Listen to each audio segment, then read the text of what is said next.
All right, Gabbers, we are here at, we're on day 3 now for Cherry Capital Con, 10th annual, and we are here with the man, Brian O'Halloran, also known as Dante Hicks, or I can say Gil Hicks, or Jim Hicks, or Grant Hicks, the member of the Hicks family, basically, and of course a bunch of other amazing productions. Personally, who is your favorite Hicks out of all of them? Oh, that's like asking a mother her favorite child. They're all very special. They all have their special talents. I definitely wanted to expand more on Grant Hicks, the newscaster from Dogma, which in a way I was kind of doing Anchorman before Anchorman even existed. Yeah, kind of like, hey, kind of voice, and so it was fun to play that. Too bad he was torn asunder in the ravages of Loki and Bartleby, but it'd be good to do more of those if we were going to pick one. Absolutely. And just to get the obvious question out of there, because there's been a lot of online talk about it, but we hear that Clerks 3 is not going to be a thing. Is it just because of the lack of involvement from Jeff Anderson, or is there kind of like a slew of reasons that Clerks 3 is kind of non-existent right now? No, it would be probably the end-all be-all would probably be because, if one of the main characters just doesn't want to be part of it, the rest of the effort is not worth it in a sense. I mean, it's not like we're some superhero movie that you can just put the mask on anyone and push them out, and right. It's not like we're Batman or Spider-Man or whatever. Like this version of Randall. Jeff Anderson plays an amazing Randall. I mean, there have been a lot of suggestions to get the original inspiration of Randall, which is Brian Johnson from Comic Book Men, to play Randall, because he and his personality in real life is Randall. But it just too much stuff had happened to the point where we don't know if we'll be able to bring him back into the fold, so to speak. And in the meantime, though, Kevin is folding in a lot of the comedy that was going to be part of that script into the Jay and Silent Bob reboot movie, which hopefully we start shooting by this summer.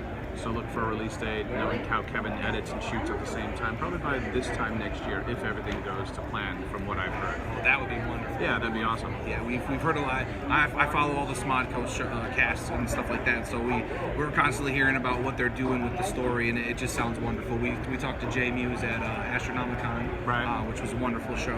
You were there as well for that. That's right. Did you have a good time there? Oh, I had a blast. I mean, and both myself and Jay were booked literally the week of the actual convention. Like the Tuesday we got the call, by Thursday we got the flight, and Friday we were there. And I got to give it a big shout out to the promoters of Astronomicon. It was their first time show doing it. It was a hotel show that really the fans came out. Really, the fans of Twisted and the other bands that were there just were really great.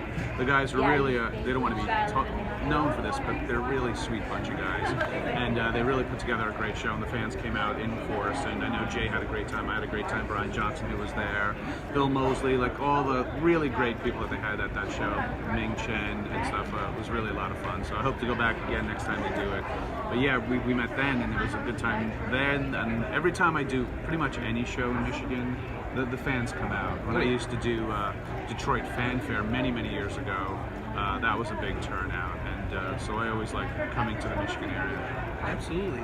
And a lot of you guys might not know this, but because sometimes people are like, well, what's the guy from Clerks doing at a Comic-Con? Well, from my research, I saw that you also did some voicing in Pokemon as well. That's right. I did a couple of the episodes, TV episodes of Pokemon, just incidental characters, and I did voices for one of the movies, the Zorlak movie, whatever it was called. Yeah. And that's a world that they might have been like, it's literally just speak Japanese the whole time, because I had no idea what the Pokemon world was. I just know it's a big thing. These are my lines, say them, and this is the storyline, and try to get along with that type of thing. So that's how I got involved with that. And after C4, where exactly are you going to be after this? Any more conventions? The next one after this, I'll be in Altoona, Pennsylvania in a couple of weeks or so here in June. So that's Sci-Fi in the Valley Con, so go to sci-fiinthevalleycon.com for more information there. I'll be there with Scott Schiaffo. Oh, I'm sorry, no, Scott Schiaffo was not at that show. Sorry, my bad. But I'll be there with a filmmaker, David Lee Madison, who I'm in his new film that'll be coming out later than this year called Wit's End. And there's some other great guests at Sci-Fi in the Valley Con, Altoona, Pennsylvania. So come on out.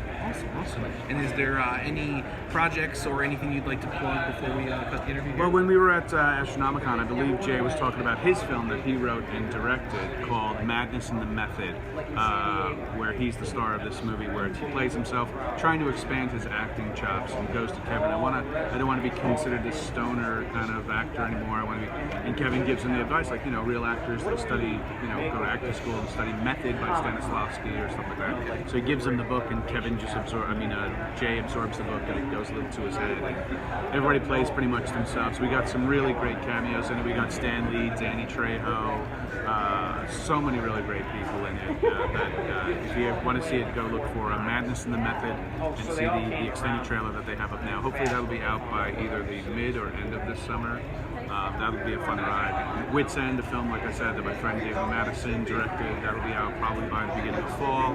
Another film called Right Before Your Eyes, which is about a guy who alcoholism is ruining his life and decides to turn his life around. I'm the good friend that helps him turn his life around. That's in editing right now. That's probably like a Lifetime or Hallmark Channel kind of film. Okay. It's out of a genre I normally do. And there's a couple of other things. There's a show on Amazon Prime right now called Fireball Run Adventure Rally. It's they're in season 10. That's when I joined the show. It's kind of like The Amazing Race, but a lot better and a lot cooler. 40 teams going 8,000 miles over. 2,000 miles over 8 days, and you can check it out. I start on season 10 on Amazon Prime. Fireball Run, that's another show. Anything you want to find me on, the best way to do it is through Twitter or Instagram or Facebook. On Twitter and Instagram, it's Brian C. O'Halloran, and for Facebook, it's the Brian C. O'Halloran, and that's my page. It says fan page, but it's me. I'm moderating. It's not like I have a staff. So that's the best way to find out what I'm up to. All right, great. Thank you so much for joining us today. Good to see you again, as always. Yeah, I hope you have a wonderful day at C4. It's been pretty active so far. They just opened the gates, and I see a lot of they did the Star Wars parade with the kids. Yeah, that was pretty fun. That was pretty fun. We'll show that later on the website. So thank you again, and we have more coming for you guys, Gabbers, so stay tuned.